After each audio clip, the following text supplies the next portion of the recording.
Nuestro espacio editorial le da seguimiento a la interpelación de 6 horas en Cámara de Diputados a la ministra de la Niñez, Teresa Martínez.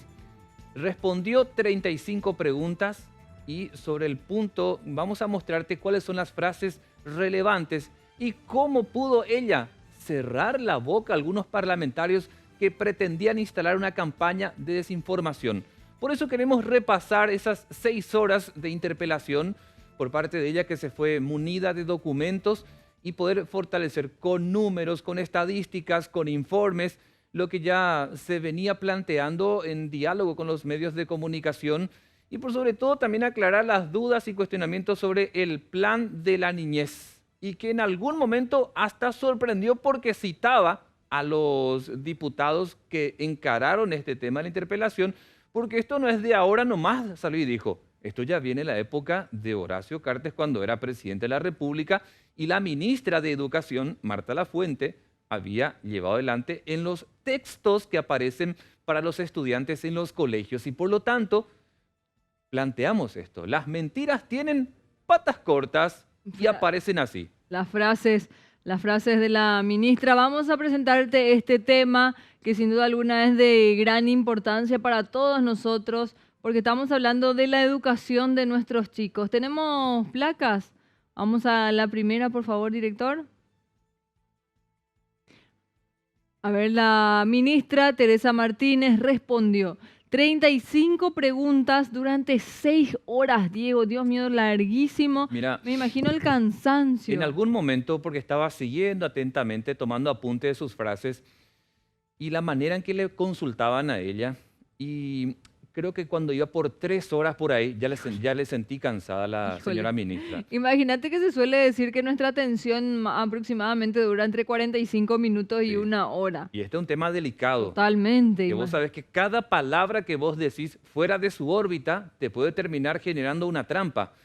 Bueno, son 35 preguntas, vamos a tener las respuestas en un rato, las que nosotros hemos elegido, por supuesto, porque 6 horas de poder compartir, esto nos lleva mucho más de lo que dura este programa.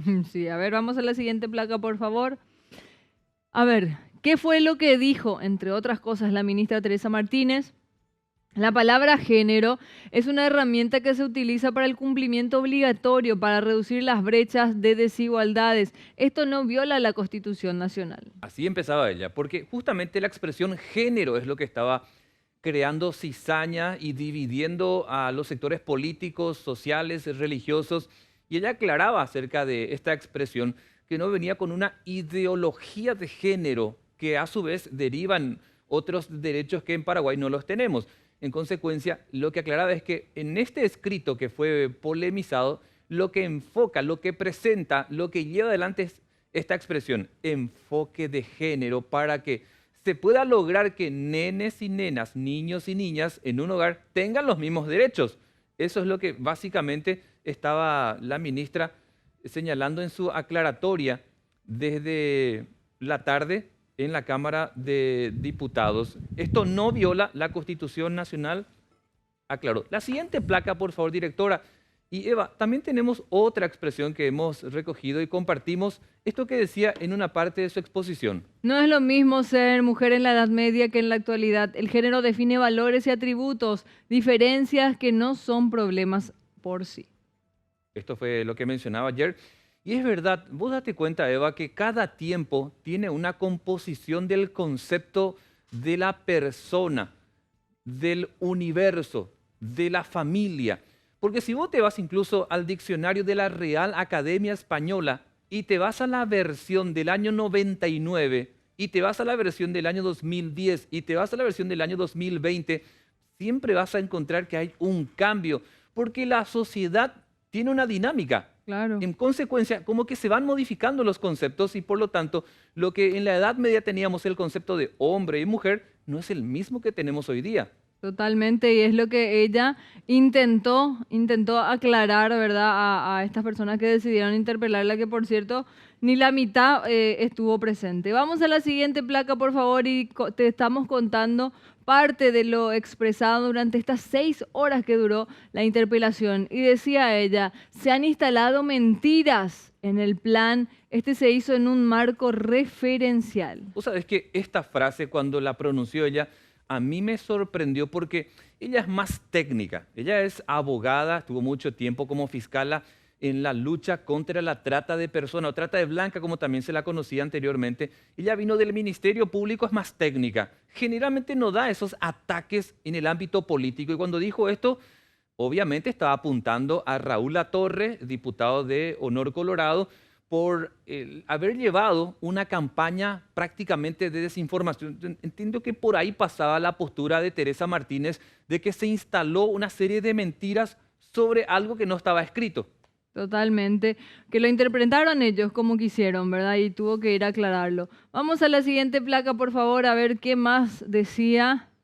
Si el tema del aborto no fue tema de discusión en ninguno de los foros, por ende, no se promovió el aborto de ninguna manera. Era uno de los temores, porque de hecho ayer cuando compartíamos las preguntas, mencionaba, en algún momento se habló de aborto o alguien hizo alguna mención, se refirió a esto, iba bien directa esa pregunta y esta fue la respuesta de la ministra. Con esto pues vos también estás tocando, al ser el que lleva la bandera del concepto de familia sobre esto, vos le estás tocando la oreja a los religiosos principalmente.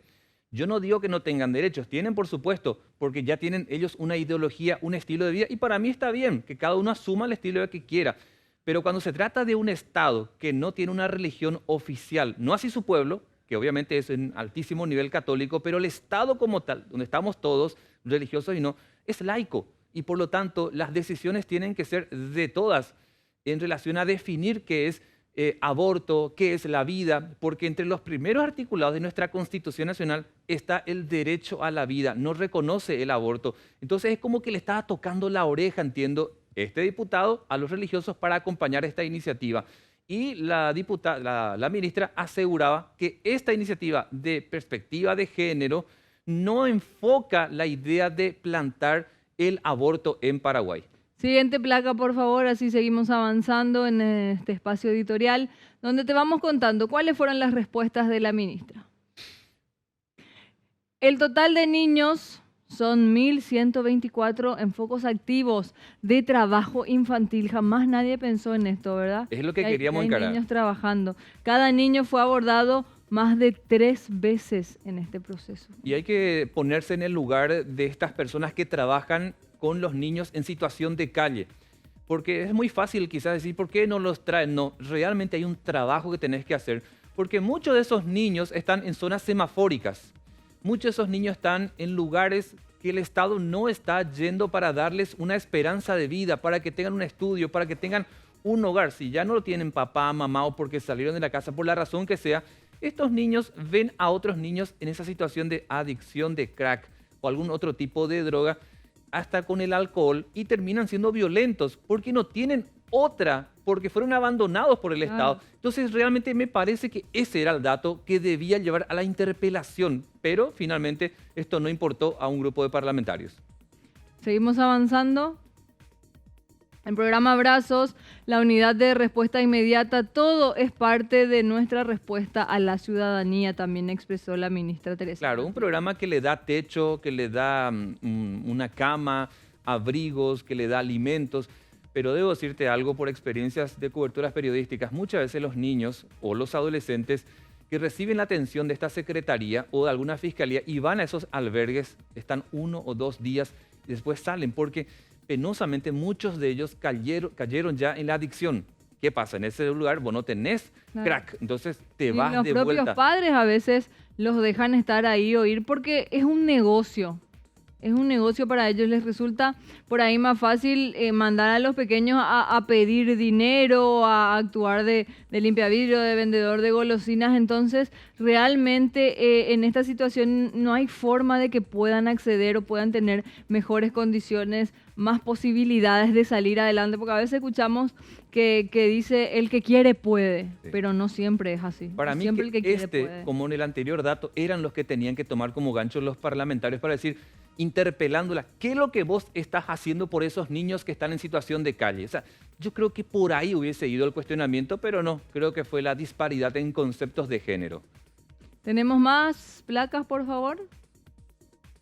En este 2020 tenemos hasta noviembre, este dato es alarmante, 2.461 casos registrados de abuso procesado. Asimismo tenemos una alta tasa de alumbramiento por parte de niñas de entre 10 a 14 años. Niñas madres, ¿este dato no le preocupa a los parlamentarios? Al parecer no. Al parecer están más interesados en que se explique cuál es la diferencia entre ideología de género y demás, que fue lo que hizo la ministra. Vamos avanzando con más de algunas de las frases expresadas y datos que te queremos presentar hoy. Y lo que te decía, 53 de 80 parlamentarios deberían acompañar el voto censura si resulta insatisfactoria la defensa de la ministra de la Niñez. Diego, pero ni siquiera esta cantidad estuvo ayer presente en la interpelación. Por eso a la Cámara de Diputados se la tilda hasta hoy día la Cámara de la Vergüenza. Es una Cámara en baja, no una Cámara baja.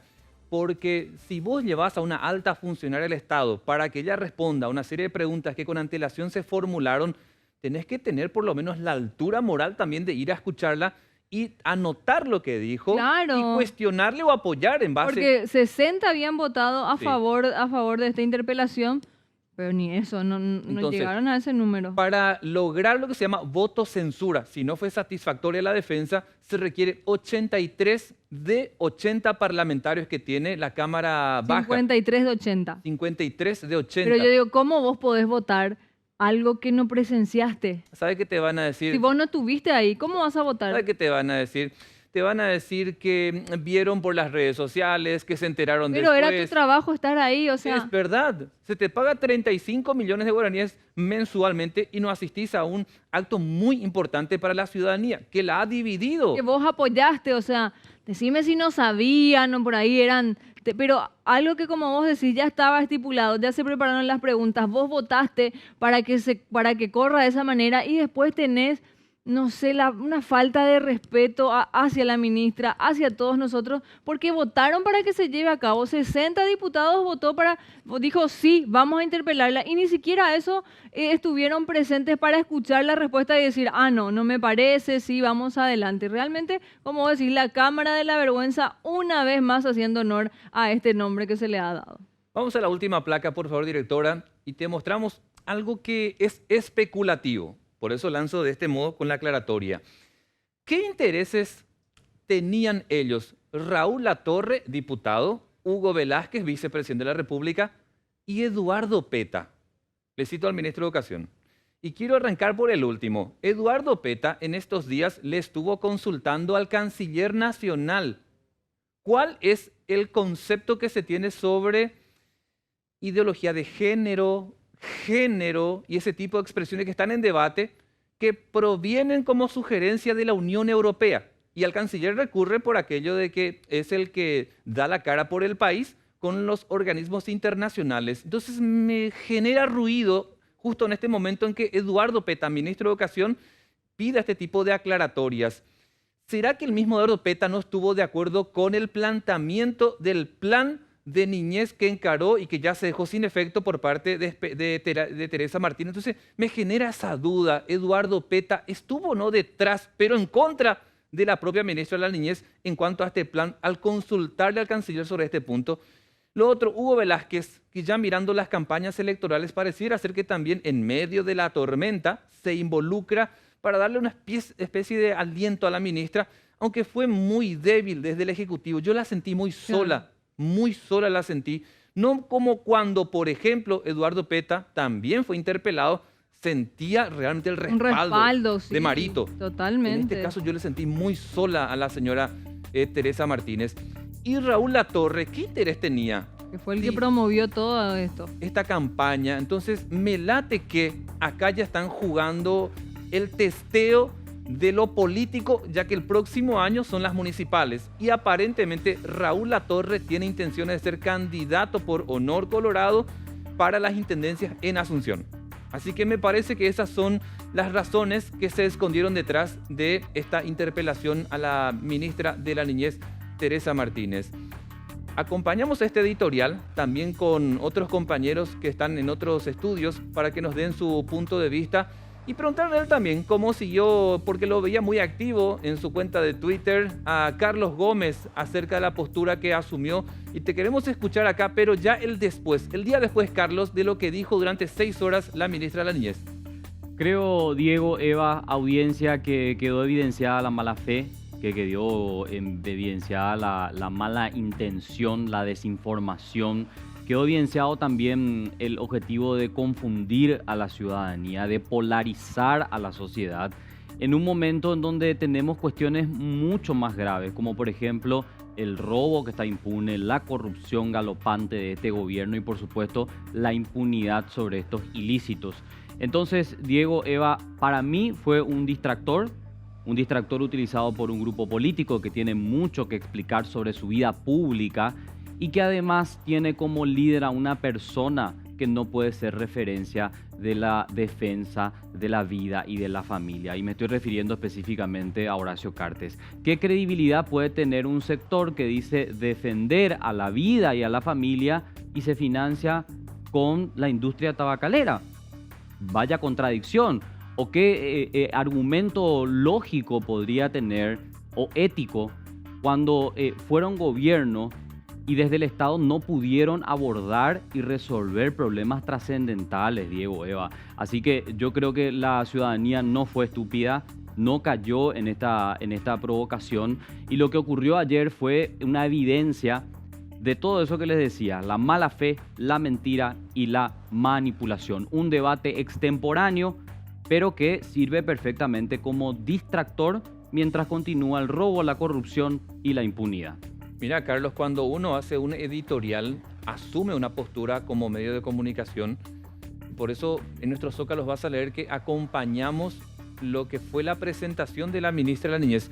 No siempre nosotros cuestionamos por cuestionar. También cuando un funcionario del Estado hace algo bueno y trata con transparencia de aclarar, también tenemos que darle un espaldarazo, porque no siempre la postura de un medio es buscar aquello de ser objetivo. No, muy por el contrario, somos muy subjetivos y asumimos posturas, Eva. Y sumar nada más a lo que decía Carlos, de que sí fue un distractor para sacar el foco de otros temas que bien mencionaba, como la corrupción, el tema de las compras fallidas, salud. Pero si queremos enfocarnos realmente en los niños, deberíamos tener en cuenta los datos que presentó la ministra de la Niñez, la cantidad de niñas, madres, la cantidad de abusos denunciados que se dan cada día, los niños que vemos en las calles trabajando cuando deberían tener realmente acceso a una educación digna, a una educación gratuita. ¿Cómo fue este año la educación en nuestro país? Paupérrima, lamentable. ¿Cómo está el sistema preparado para esto? Porque esto va a seguir, Diego. Evidentemente todavía no tenemos un panorama claro de cómo se van a dar las clases, por ejemplo, el año que viene. Sí.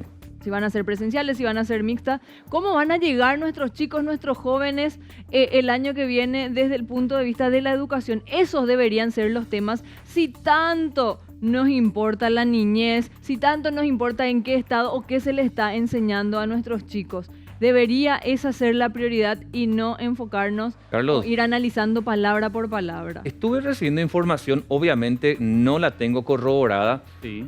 pero me late que no está muy lejos de lo que podría ser la realidad. Hugo Ramírez aparentemente era el principal candidato en lo que es Asunción para intendente para Honor Colorado, pero aparentemente cayó esa posibilidad y le han acompañado más desde ese movimiento a Raúl Latorre, por lo que le han puesto a él como la figura más visible para testear a la ciudadanía política, a ver con este tema cómo impactaba. Esa es la impresión que tengo y de la que algunos Hugo amigos Ramírez, también... que se pronunció, también leí ayer, Carlos, seguro Sí. que también viste en Twitter, y dijo haberse quedado sorprendido con las respuestas de la ministra. Es por eso que la lectura de Diego es correcta, ¿verdad? Si bien no hay información oficial, o sea, confirmada por ellos mismos, Raúl Latorre es un oportunista político que está utilizando esta situación, o sea, creando un problema. Lo dijo muy bien Celeste Amarilla.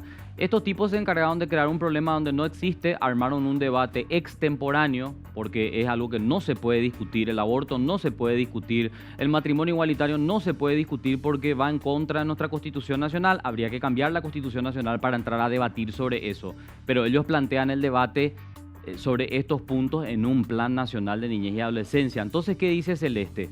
Ustedes crearon un escenario conflictivo para salir como los defensores de algo que en realidad no está en discusión. Y después van a salir a decir que por obra y gracia a ustedes esto se frenó. Entonces, ¿para qué hace esto Raúl Latorre?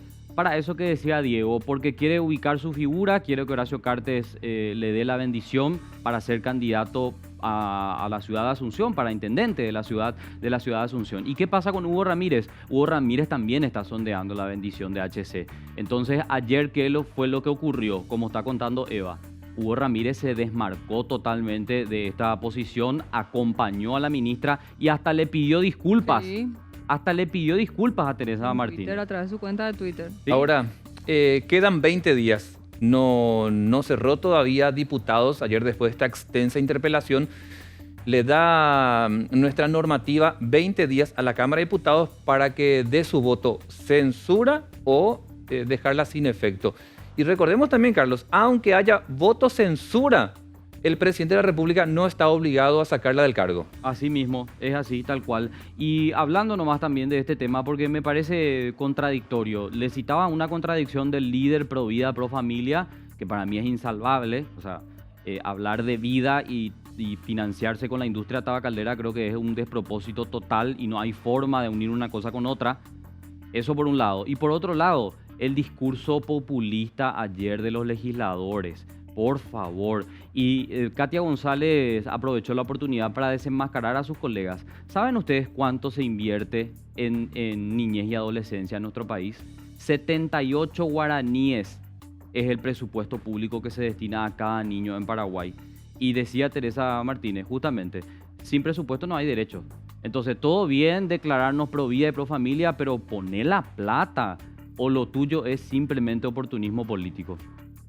Bueno, es lo que analizamos como medio de comunicación. Insistimos, para mí no tendría que darse un voto censura y creo que todos concordamos esto porque con altura y con mucha información e informes presentaba la señora Teresa Martínez sus respuestas. La señora ministra de la Niñez no debería ser censurada, muy por el contrario, debería acompañarse su gestión porque mostró con números, cifras e informes todo lo contrario a lo que se pretendía implantar como campaña de desinformación.